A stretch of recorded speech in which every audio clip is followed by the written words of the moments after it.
What's up guys, welcome back to Joevestor Trades. My name is Joseph, and in today's video I'm going to be showing you guys how I made over 60% on a swing trade that I took yesterday. I'll be showing you guys the chart, showing you the technicals and how I found this play, and then I'll also be showing you another stock that I'm looking at buying right now for a nice swing trade as well. If you're going to enjoy this video, make sure to give it a thumbs up and subscribe for more trading content like this. Also, if you want to be a part of a free trading community where we can talk about any of the stocks you're interested in buying or even hopping into some of my plays, make sure to check out the Discord channel in the description down below.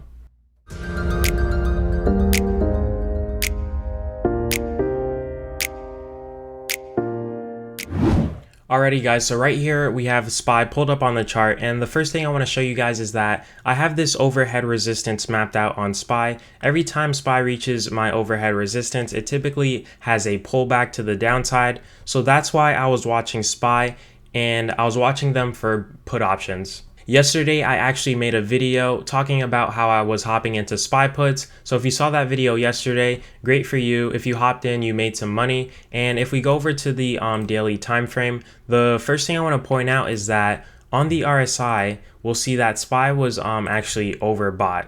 And SPY hasn't been overbought in a long time, since last year in August. The last time it was overbought, it had a nice move to the downside all the way back to this 100 SMA.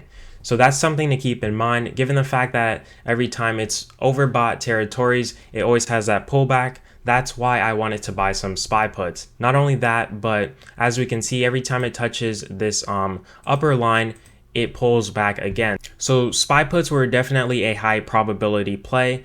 And now I'll show you guys on Robinhood the exact contracts that I bought and the percentage I made on those.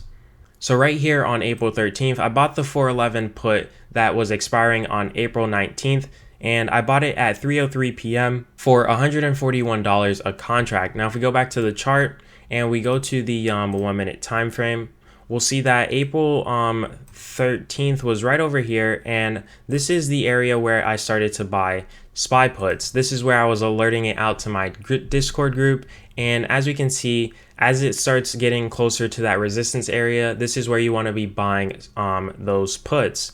If we fast forward a little bit later, we'll see that SPY was actually down in pre-market, which was good to see. So if you bought SPY puts right around those areas, you were already up on your contract. But right out the gate, SPY started pushing up and started to approach my overhead resistance, and this is where I started to average down on my play.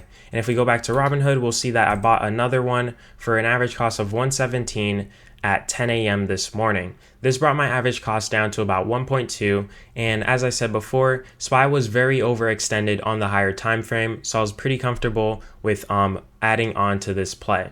Now, it wasn't until later on in the day that we started to see the downside for SPY. SPY fell to a low today of about 410 and some change, which was very good for our put option. This is the area where I started to sell my first one. I sold my first put option for about 35% gain, and I'll show you guys a screenshot of that play right on the screen.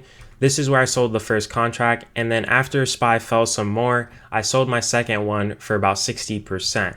Overall, I made a little over $100. It was a nice play, and I'm happy that I hopped in. But now I want to show you guys another play that I'm watching right now.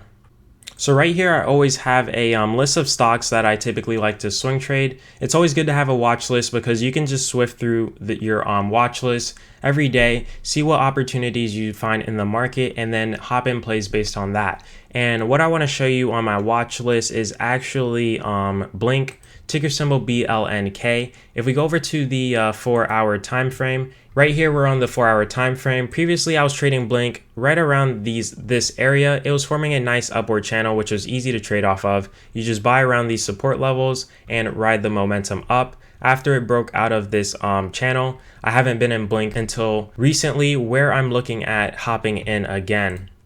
If we see Blink, they are starting to change their pattern. Right here, they're starting to form another upward channel like before, and right now it's on support. So definitely expect a bounce to the upside pretty soon with Blink.